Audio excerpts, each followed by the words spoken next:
You're stuck because you're chasing a paycheck, not a purpose.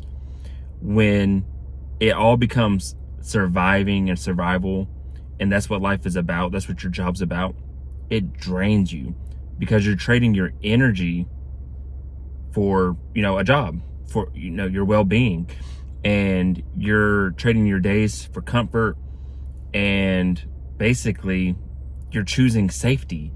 You're choosing the comfortable paycheck, the comfortable hamster wheel to pay your bills. And paying your bills is very important, but is it important to the detriment of your spirit, of your calling in life, of your mental health, your stress levels? Most people stay in places way too long, especially jobs they hate. They'll stay there. And I'm not saying quit your job today. I'm not saying don't work a job. I'm not saying don't pay your bills. But what is your purpose? Why do you feel stuck? Because you're not doing what you were called to do. You're not doing what your spirit hungers for, what your spirit is begging you to do. You're trading your soul basically for money. And money is important. We must work. We will work by the sweat of our brow. But I challenge you, pause and think, what would you do if money was no object? What would you do for free? What would you do with your life, 40 hours a week, 50 hours a week, 30 hours a week, if you didn't get paid for it, if you weren't going to just get a check? And that's probably what your purpose is. That's probably what you need to do for your life. But here's the thing. People struggle with that because they think that they cannot make money from it. They think that there's no way to actually monetize it. And you have to sit down and strategize. You have to sit down and figure out how to monetize it, how to make money from it, how to make it a job, how to make it a career, how to get funding for it. There's a lot of nonprofits and charities that exist today that get funding or have sponsors or have had crowdfunding or have had investors. But those people were willing to take that risk. They were willing to not just sit and wait, sit in comfort, sit in safety of the 40-hour job, that pays their, they get their check bi-weekly. They could pay all their bills, maybe spend a little bit extra on some pleasure stuff, some comfort food, maybe a weekend a month to go shopping or something.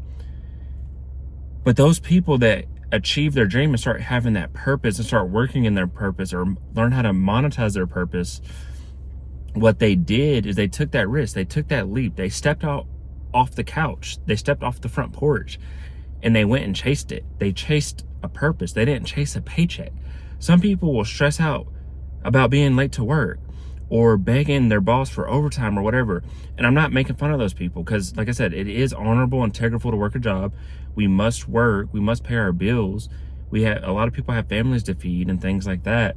But it's like, what if you took some of that energy, some of those resources, some of that mindset, and you showed up for yourself? You challenged yourself not to be late, to start studying how to monetize your business, how to study leveling up so you can get promoted and make more money, to challenge yourself to set standards to where you're going to be disciplined in learning those things and figuring it out and, starting that side business. And this isn't all about just business. Cause like I said, you can be a nonprofit. You can learn how to be a mission, or you can go be a missionary. You can go join the Peace Corps. Like, it doesn't have to be you're trying to start a business to be a millionaire or anything like that. People get that tripped up. There's people that are happy making not a lot of money. They're social workers, or they're, like I said, they're in some field like that, a side of charity where they make like $30,000 a year, but their soul and their spirits happy. Those people complain less about their job than somebody that's making $120,000 a year, but they hate their job. They can't stand their boss. They hate their coworkers. So I challenge you, why do you feel stuck? Is it your job? And maybe it's something else. Maybe it's a relationship. Maybe it's your hometown where you grew up and it's time for you to move somewhere else. It's time for you to date somebody else. It's time for you to level up or challenge yourself in other ways. But in this case, for this talk on this video, it's your career choice. It's your job. Are you in the field? Are you doing the career? Are you in the purpose, your calling that you're meant to be in? Because I do think everybody has things they're good at. They're blessed to speak. They're blessed to lead. They're blessed to, they're good with numbers. They're good at math. They're good at taking care of people, like in a hospital setting, or teaching kids. Like, I feel like we all have certain gifts that we're blessed with, that we're meant to do. And a lot of the other businesses and jobs will not work out if you're not in that field that you're meant to be in. You're not in that purpose that you're meant to be in.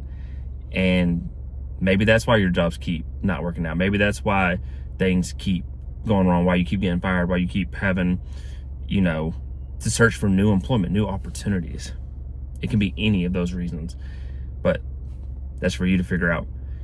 Anyway, I hope this message resonated with you. Hope you got something from this. This was Consistency Day 216. If you got something from this, like, share, comment, subscribe, follow along for the journey. And other than that, I wish you all peace and blessings on the journey.